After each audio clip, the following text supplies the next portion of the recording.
All right, picture this. It's November 2021 in Gainesville, Georgia. Federal agents are swarming this quiet, totally normal-looking house. But they aren't looking for drugs or weapons. Nope. They're on a digital treasure hunt for a ghost and a fortune that literally vanished almost a decade earlier. And what they ended up finding was, well, it's just staggering, over $3.3 billion in stolen Bitcoin. Now, this wasn't just some big score, you know? This was the largest seizure of dark web loot in history. The ghost had finally been caught. So, where in the world do you hide a multi-billion-dollar digital empire? You'd probably think, what, a Swiss vault? Some super secure server farm? Nah. Turns out, an investigator on the case revealed that the key to this massive fortune was found on a tiny circuit board stashed inside a Cheetos-branded popcorn tin in a bathroom closet. I mean, you just can't make this stuff up. So this leaves us with two gigantic questions. Who was this ghost that managed to pull off such an incredible heist? And maybe even more important, after almost 10 years of being perfectly anonymous, how did one single, tiny, $200 mistake bring the whole thing crashing down? Let's get into it. Our story kicks off way back in September 2012, deep in the shadowy corners of the internet on the infamous dark web marketplace known as the Silk Road.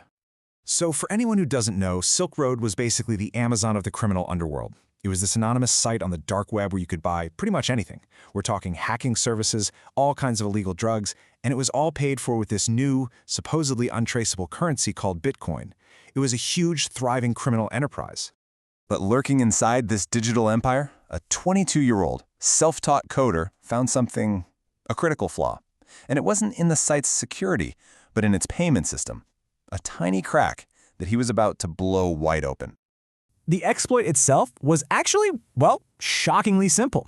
First, he made 9 fake burner accounts. Then, he'd deposit some Bitcoin, let's say 500 points. But the real trick was in the withdrawal. He would spam the system with a whole bunch of withdrawal requests for that same 500 Bitcoin, all in the exact same second. The system's code just couldn't keep up. It got confused and started paying him out over and over and over again from that one single deposit. He was basically printing free Bitcoin. He just kept repeating this trick across his fake accounts. And before the site's owners even knew what was happening, he had drained a staggering 50,000 Bitcoin from them. And then he just vanished. Poof, gone. So the heist is over. The hacker is gone. But now comes the really difficult part. How do you hide a fortune of that size and stay a ghost for an entire decade? And this is why this case became such a huge deal. What started as a $600,000 theft back in 2012 turned into an absolute monster. As the price of Bitcoin just exploded, his secret stash of cash ballooned from thousands to millions and eventually to over $3 billion. And the whole time, nobody even knew the original theft had happened. It was a complete secret. To stay hidden, his strategy was meticulous. He used crypto mixers, which are like digital blenders, to launder the coins and break any trail back to Silk Road.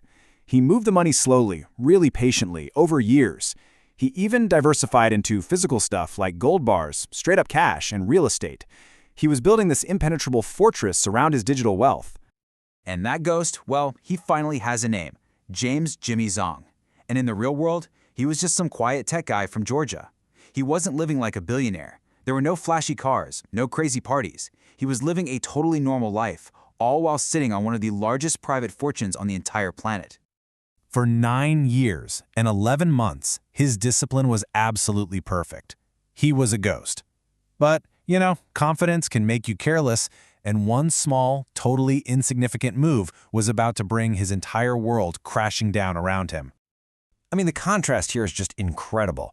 On one hand, you have a decade of genius-level planning, crypto mixers, offshore accounts, complete and total secrecy. And on the other hand, a single fatal mistake, moving just $200 worth of Bitcoin to a mainstream crypto exchange that, required him to use his real name. And this whole thing comes down to one really important acronym, KYC, which stands for Know Your Customer. See, unlike those shady, lawless exchanges he'd been using, this new, regulated exchange was legally required to collect and verify his real-world identity. This was the chink in his armor. He was stepping out of the shadows and directly into the light. And that was it.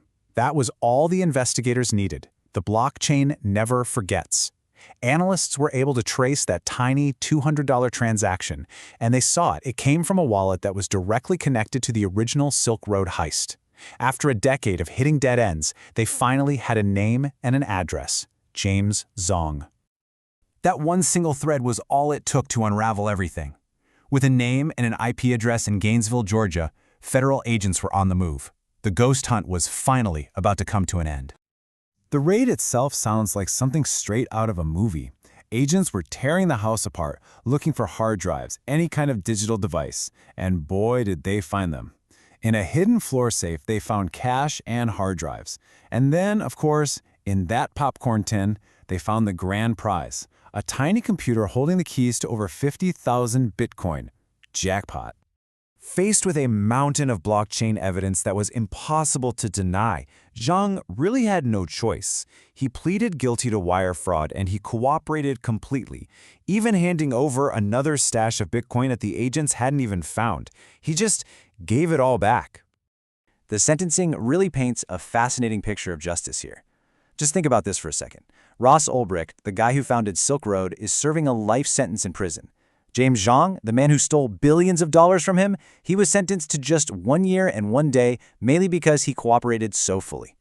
In the end, law enforcement sent a really clear message. Like the U.S. attorney said, they will follow the money and they will hold you accountable, no matter how long it takes.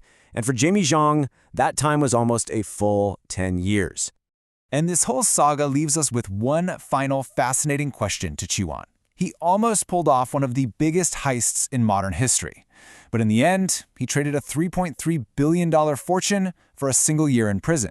So what do you think? Does that punishment really fit the crime?